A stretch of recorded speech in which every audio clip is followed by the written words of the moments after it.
Hello, guys. This is going to be my attempt at making a guide for all of you guys. Now, I did see the first tips and tricks that I made was very popular, so I think I should be making a guide. So, right into it. The first thing, the important thing of the game. What kind of match do you want to play?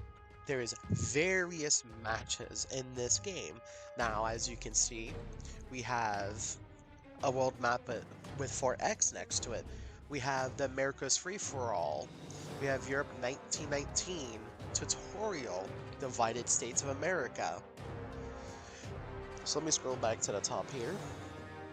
So, some basics you need to know is the V up here. That's just the update version of the game. I'm pretty sure that doesn't really matter to anyone. We have all these games. 4x means it's 4 times speed, so 1 second is 4 seconds. Very simple concept, okay? Right here in the bottom left is you got max amount of players and currently active players. So for this map, world map time, 4 times speed, you have 88 players out of 101 currently joined. Right above that, you can see what day it's currently on. You see this long string of numbers. This is the game ID. Now this is just the ID of the game. Now you can choose to spectate a game, which means you don't control a nation, but you see what everyone does. Or you can choose to join a game instead. Now, if you're going to be playing, you're probably going to be doing a tutorial map. But before I move on, let's talk about the right side. So it's the same thing. This is the days. What day it's currently on, I mean. How many players and a total amount of players on the game. Game ID. And if you want even more information, you can just click on it, and I'm sure it'll give you a plethora of information here. So right here, you just got player list, so this is the name of every player, their ranking. You have the features, so you got Frontline Pioneers game, which basically is, hey, is there beta features in this game? Elite AI, which just means that they're going to be smart. Country selection, you get to pick any country you want. Victory conditions, this one is running on the standard victory condition, which I'm pretty sure means you have 50% of the map captured. Team settings, coalitions, peace period days, meaning how many days there has to be before you're allowed to actually declare war on human players. Then you got that for NPCs. Anti-cheat, which is almost always enabled. Anonymous round, which basically means you won't know who's playing who, number of players, when the game starts, and how inactive it can be, and then ranks, and then, of course, the speed. Now, this could be a lot of information if you are a first-time Iron Order player. That is perfectly fine. Okay, so I'm going to get into a match here, but I'm going to look for what I want because if you join a match later, you'll basically be joining a game which is full of players, which means you have less countries to choose. So I'm going to keep scrolling until I find one that interests me. Let's do the Divided States of America. Okay. Now that we've got the initial guiding part done, well, of what kind of game you want, you always want to pick it based on the way you want to play. There's more modes in this game, to my knowledge, of like different years it takes place in which changes the countries and some of the positions and cities, of course, but it doesn't ever change the units. Okay? Now, this has been something that quite a bit of people have been asking me for. What do you do in the first few days? How do you play the game? This is it for you guys. So this is right here. Choose a country. Now there's some basic things that you just need to know. Okay. So on the right side here is every country. If you click on it, it'll highlight it. You also got things on the right. You're going to see capitalists, you're going to see nobles, and let's see every country, because you're also going to see communists, okay? Don't worry about that right now. This is your first time playing. That's something a little more advanced that will affect how you play, but it's something you don't necessarily need to lean into. Not for your initial matches, because you're still trying to learn. Keep that in mind here. Now, I don't have any recommendations for nations you should play, or countries you should play, or states you should play, depending on the map you play. But what you want to look for is your state or nation landlocked? Now, this may not be a big thing to other players, but if your nation is landlocked, so let's say it's like you pick, if you're in this match, for example, you pick Dutch America, or you pick the Mormon state. Landlocked just essentially means you don't have access to the ocean at all. Now, that doesn't mean too much in a map like this, but in others where there's multiple continents. So, for example, if you're doing Europe, you might have to invade Africa, like Northern Africa, or you might have to invade Russia, or at least part of it. In that case, that could be a pain. But for now, in this one, I'm not going to talk too much about being too much about landlocked because it's very self-explanatory. If you're landlocked, you can't really build a navy and all that. But I'm going to choose Cascadia here. So Cascadia is my nation of choice, country of choice in this. And with this, I hope I can show you guys some very nifty things starting out here. Now, we just got to wait for it to, of course, to load the match now that we have officially joined. So now, boom, you load in, you're hit with a lot of things immediately. But we can simplify it very easily. Now, for first-time players, it is overwhelming with everything that you do see right here. But if you follow my mouse, I'll show you some basic things. Now, I will say, I do have reduced graphics mode on. The game does not start in that mode, so your graphics will be more advanced than mine. Just so I should point that out. I'm only doing it for the sake of recording here. So, let's first off talk about this shiny yellow thing you're seeing here, gold. You don't have to worry about it. It's just the premium currency that every game has. You get it, you will be great. It helps you speed up everything that happens in the game. It allows you to heal troops and all that. But let's talk from here. Victory progress. This just tells you where are you at in the game, what position you're in, how many victory points you have, and how much do you need. Now there's two different types of victories you can get. You get a solo victory, which means you don't have a team, a coalition as it's called, or you get a team victory. A team victory, also as a coalition victory, is when you and multiple players join up together, which I'll be talking about in a bit. So, let me zoom in a little bit here. You probably see all these troops. You probably see everything. Let's start with Vancouver. Actually, first off, get a feel for your land. See who your neighbor is, okay? So, okay, now this is perfect right here because this allows me to explain some more details. So, green territory is yours. Gray territory is not yours. Territory of these lines right here, which for you I think will be green and gray, but for enemies it will be black and gray.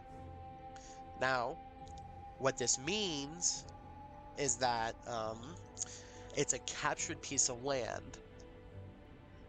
Now, a captured piece of land is not as productive as a normal piece of land, but we can get on that in a guide for day 2. Let's get back to our nation. Just wanted to quickly touch on that. So our nation, the first thing you should do before you do anything is see where your cities are at. So if you've noticed, I have 3 out of my 5 cities on the water currently, which would make this what would be called a port nation, a naval nation. Now, where did that, Now, as I was saying, naval nation. Most of your cities or your major cities are on water. Now that just means you have a harbor. So, Portland, for example, is a, let's zoom in here, is a harbor city. Now, it does have some troops on it. Every nation starts with troops in their land. Generally, one militiamen per land, so one artillery on one of them, and your more major troops will be in your city. That's your initial troops. Now, we'll explain each of these in the upcoming things as the days go by, but I won't explain all of them today. I'm going to only explain the few that you need to know right now. Number one, the newspaper up here. This is where players can communicate with each other, at least publicly, to see the person controlling the First Nation League has made an article which everyone does see. So he says cheesecake is overrated, tastes of too much acclaim. It impairs people's judgment. You also get a notice with helping you with some stuff like the game rules. And it tells you all the information you need to know about every other nation. So if they're in a war, it tells you that there's war. If they're attacking people, it tells you. It tells you who they captured, who they lost, and just all that general stuff. Very general stuff. That is. Now, let's move on to the most important part here. Research. Research is the biggest, most important thing in the game. Now, don't neglect this. This right here is what you're going to need to make your army stronger. So you have conquer units, combat units, support units, aircraft, and naval. For day one, there's only two tabs you should actually care about. That is conquer units and combat units. That's what I personally think.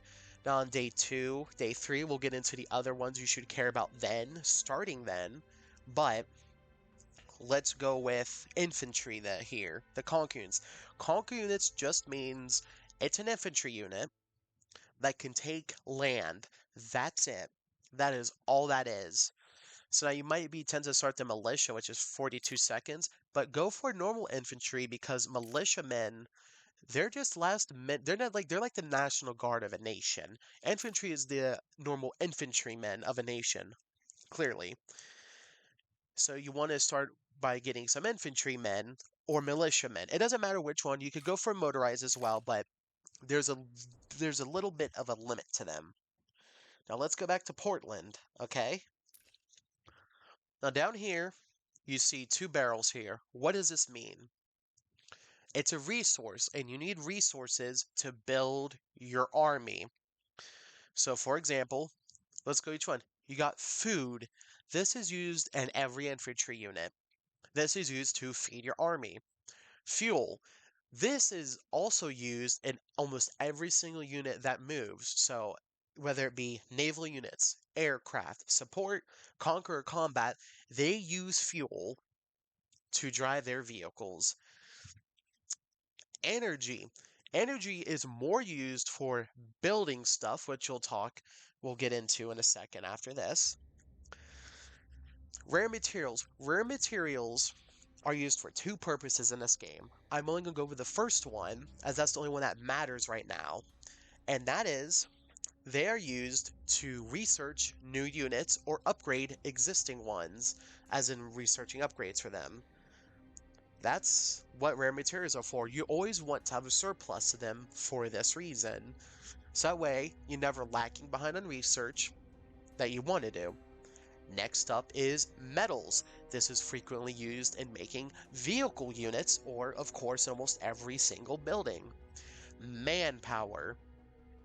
You need manpower to make every unit in the game. That's all it's used for, and it's recommended to have a good hourly supply. And then finally, money.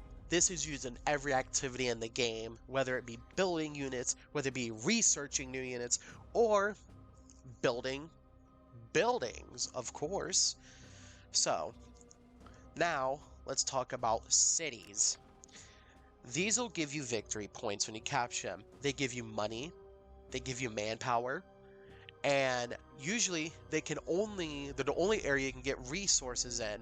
I say usually because from what I remember, there's sometimes random provinces, which is what each of these pieces of land are, they can give a resource. For example, up here in Spokane, just a little shout out to this one, it does give fuel even though it's a province. But cities are your production centers. They give you victory points. Provinces give you 1, cities give you 10. So now you're going to look at all of this right here and probably be immediately overwhelmed. I was too, okay? But it's very simple. All you need to know is this. Ignore the ordnance factory, ignore the airbase, ignore the naval yard, and ignore the secret lab for your first day. Now, this does change depending on strategies, guys. I know there's going to be some people in it talking about different starting things. This right here is if you're a completely new player, only think about the barracks or the heavy factory on day 1. I'd recommend going for barracks. You're going to need this to make infantry. Now, barracks at level 1, when you build it, you unlock the ability to make 2 different units, which is militia and infantry. Now, what you're going to need is you need the research of a unit and you need the buildings required for that unit made before you can actually produce it at a place. Of course, once you have that done, you can then make a unit using supplies. Now, there is other stuff here like province, economy, and unit support, and even special. Special is your capital. Every nation has one, and one of your cities is the capital. Now, the capital, of course, depends on the nation, so I can't speak for every nation. Unit support. Railroads. They make your stuff move faster. They also help with something called morale, which we'll get into tomorrow. There's also the fortress as well, which helps you with defense. They got the power plant, the industry, and the recruiting office, which we'll all talk about later, okay? But now, back to Portland. If you notice, down here, this has been gaining numbers.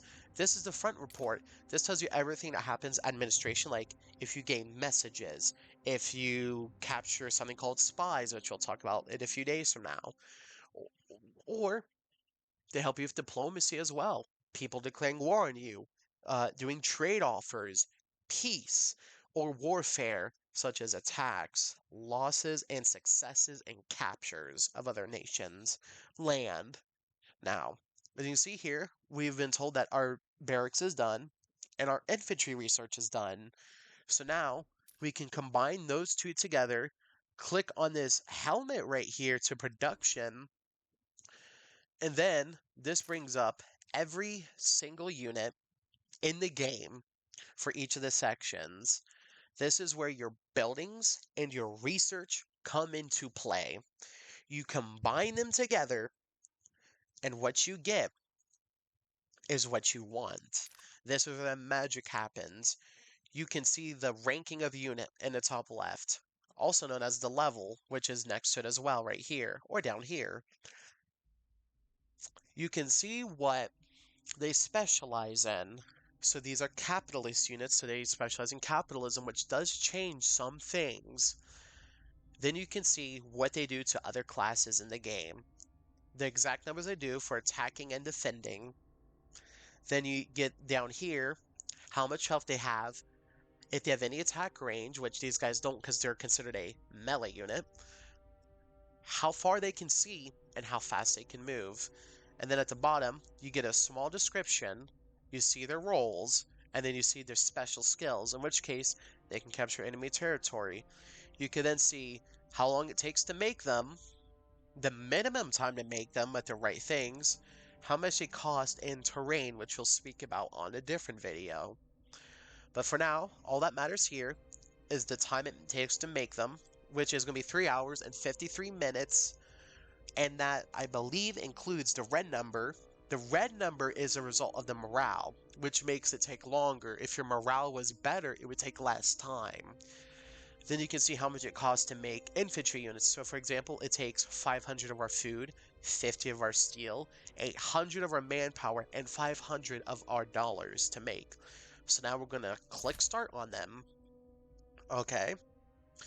And then now they're in something called queue, or rather they're in production. So now we can see that they're being made, and it'll take them 5 hours, 53 minutes, and 9 seconds. So the red number is already added to the time. It just tells you how much more there is.